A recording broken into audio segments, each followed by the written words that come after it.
ॐ अग्नाविष्णु सजोषसे मा वर्धन्तु वाङ्गिरः द्युम्नैर्वाजेभिरागतं वाजश्च मे प्रसवश्च मे प्रजतिश्च मे प्रसितिश्च मे धीतिश्च मे क्रतुश्च मे स्वरश्च मे श्लोकश्च मे श्रावश्च मे श्रुतिश्च मे ज्योतिश्च मे शुभश्च मे प्राणश्च मे पानश्च मे व्यानश्च मे सुश्च मे चित्तञ्च मे आधीतञ्च मे वाक्च मे मनश्च मे चक्षुश्च मे श्रोत्रञ्च मे दक्षश्च मे बलञ्च म ओजश्च मे सहश्च म आयुश्च मे जरा च म आत्मा च मे तनूश्च मे शर्म च मे वर्म च मेऽङ्गानि च मे स्थानि च मे परोगुंषि च मे शरीराणि च मे। ॐ श्रीगुरुभ्यो नमः।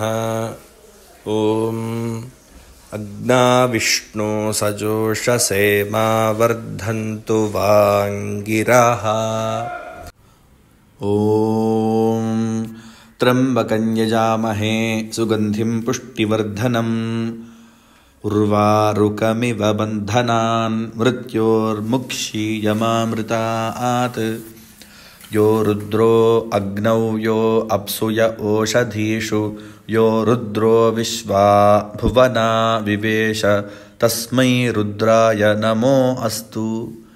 तमुष्टु हि यस्विषु सुधन्वा यो विश्वस्य क्षयति भेषजस्य यक्ष्वामहे सौमनसाय रुद्रं नमोभिर्देवमसुरं दुवस्य। अयं मे हस्तो भगवान् अयं मे भगवत्तरः अयं मे विश्वभेषजो यगुं शिवाभिमर्शनः।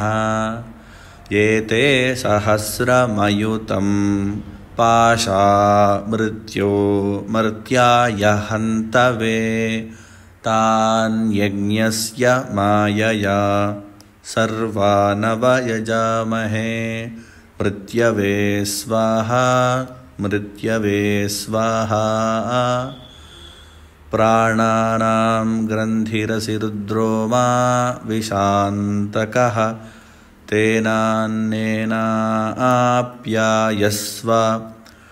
नमो रुद्राय विष्णवे मृत्युर्मे पाहि। सदाशिवोऽम्।